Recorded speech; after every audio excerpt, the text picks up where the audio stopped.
وأفضل الصلاة وأتم التسليم على سيدنا محمد وعلى آله وأصحابه أجمعين. We continue by Allah subhanahu wa ta'ala's blessings these short lessons on the golden rules of memorizing the Qur'an and some beneficial tips and points that will help us in our journey of learning the Qur'an. And as we mentioned yesterday, the hadith of Rasulullah sallallahu alaihi wasallam, the best among you are those who learn the Qur'an and teach it, right? Learn the Qur'an and teach it, and learning the Qur'an never ends. Learning the Qur'an never ends. You keep reading, keep learning to the end of your life. If you memorized it, then you should start learning the meanings. Then you have to act upon the meanings, right? Then you have to teach others, so you stay with the Qur'an all of your life, right? Then if you do this, then you become a friend of the Qur'an. And we mentioned the friend of the Qur'an, it will be said to him what? Read and write, right? For your level will be at the last ayah you recite. So we mentioned the first rule, the first golden rule of memorization is what? Is what? Sincere. Be sincere, right? Be sincere. And Allah subhanahu wa ta'ala tells us in Surah Al-Bayyinah, the word mukhlisin. What's the ayah? The word mukhlisin. What's the ayah? What's the ayah? Who can say the ayah quickly? Huh? The ayah. What's the ayah? What's the ayah? وَمَا أُمِرُوا إِلَّا لِيَعْبُدُوا اللَّهَ مُخْلِصِينَ لَهُ الدِّينَ حُنَفَاءَ وَيُقِيمُوا الصَّلَاةَ وَيُؤْتُوا الزَّكَاةَ وَذَلِكَ دِينُ الْقَيِّمَةِ. Right? Yes. They were not commanded except to worship Allah, excluding the religion to Him, making their acts of worship, making everything exclusively to please Allah subhanahu wa ta'ala.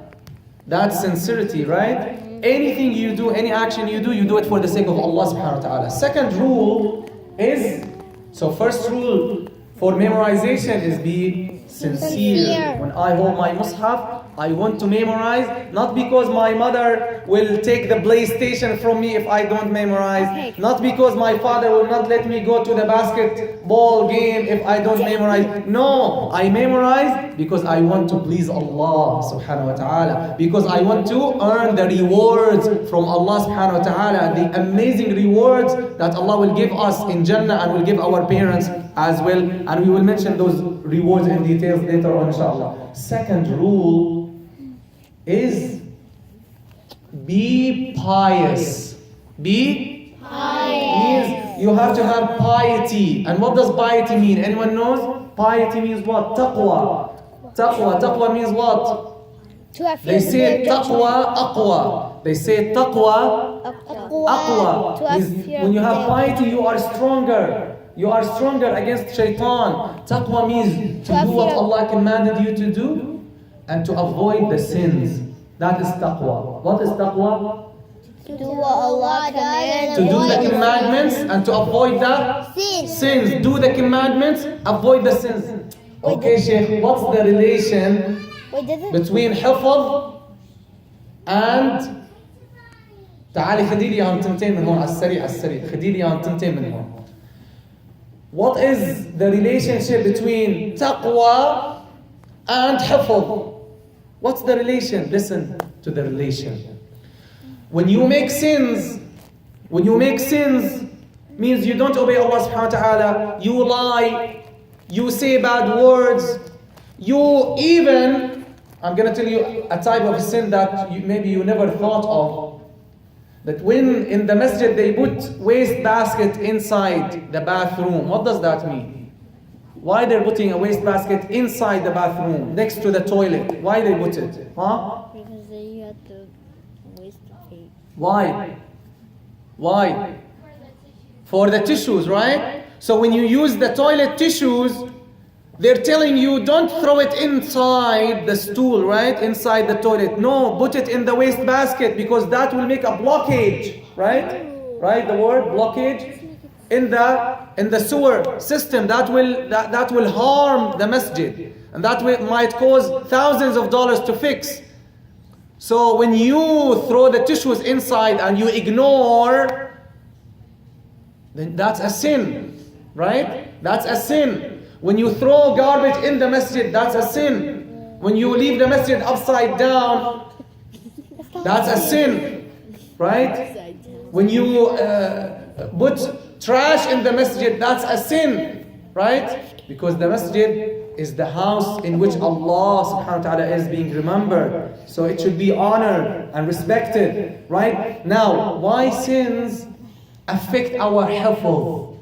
Why sins affect our memory? Listen, very quickly, Rasulullah sallallahu alaihi wasallam told us, focus with me, that whenever the servant of Allah makes a sin, that sin will leave a dark spot on his heart. One more time. When you make a sin, that sin will make a dark spot on your heart. And if you make another sin, that will make what? Another dark. Another. Can I borrow this? Yeah, you can borrow my hat. Suppose this is the heart. Okay? You make a sin, a dark spot here. Another sin, dark spot here. Another sin, dark spot here. Then what will happen? And then it turns this black. Exactly. Then it will become like this. Why? Exactly, like, you see? The two hats came in time, right? So it will become exactly like this. Now, will the light enter? If it's like this, will the light enter? No. It will not enter. That's how knowledge is. That's how knowledge is. Knowledge is light from Allah subhanahu wa ta'ala. This Qur'an is light from Allah subhanahu wa ta'ala. If you cover your heart with sins, how can knowledge get into your heart? How can knowledge get into your mind? It will not. But there's a solution here. Rasulullah sallallahu alaihi wasallam said, listen, we have 1 more minute, we have to go. 1 more minute. 1 more minute. Rasulullah sallallahu alaihi wasallam said, what did he say? He said, then if you ask Allah for forgiveness, then that dark spot will be cleaned. What will happen? It will be clean. The dark, if you ask The for dark spot, forgiveness, come it will closer. be clean. Just you. The dark spot will be removed. Like this? So when you make a sin and you you ask Allah for forgiveness, you make repentance to Allah, Allah will forgive you. But if you insist and you keep doing those sins, you keep coming to the school, unready. Keep making your parents sad. Keep making your teachers upset. Spending all time, all day, morning to evening, you just play around, you hang out, you don't come prepared. You don't put time to prepare your lesson. Then that's a sin.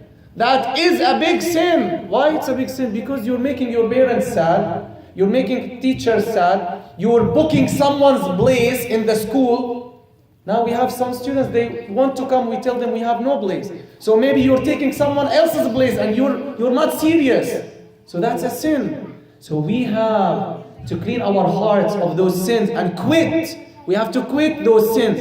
Imam Shafi'i radiallahu anhu, the greatest Imam of Ahl Sunnah, one of the greatest Imams, he says, very nice lines of poetry. He said, شكيت إلى وكيع سوء حفظي فأرشدني إلى ترك المعاصي وأخبرني بأن العلم نور ونور الله لا يهدى لعاصي. He said, I complained to my Sheikh Waki' the weakness of my memorization, the weakness of my memory. So he told me that knowledge is light from Allah, and the light of Allah will not be gifted to a sinner. So his Sheikh told him, quit the sins, avoid the sins, stick to piety. Because knowledge is light and Allah does not give His light to a sinner. I'll give you an example. If we have a potluck here, and suppose I'm standing and you come to me with a dirty plate, will I accept to put the food for you in a dirty plate? A plate that is completely dirty. Will I put the food for you? I will not put. And Allah is beyond any example. Allah will not put the light of the Qur'an in a dirty heart. Do you understand? So you have to clean your heart from the sins. Sayyidina Abdullah bin Mas'ud said, when they asked him, or Sayyidina Malik, Imam Malik bin Anas radiallahu anhu, one of the greatest Imams of Ahl Sunnah, he says, they asked him, oh Imam, how can we improve our memory? he said, I don't know any way better than quitting the sins. The best thing to help you improve your memory is to avoid sins and to stick to piety. And Sayyidina Abdullah bin Mas'ud radiallahu anhu said that he's one of the great Sahaba. He's one of the great teachers of the Qur'an. Go watch his life. I made 3, 4, or 5 talks about his life. Watch his life. He's an amazing man. He says that knowledge will be gone from your mind because of the sins.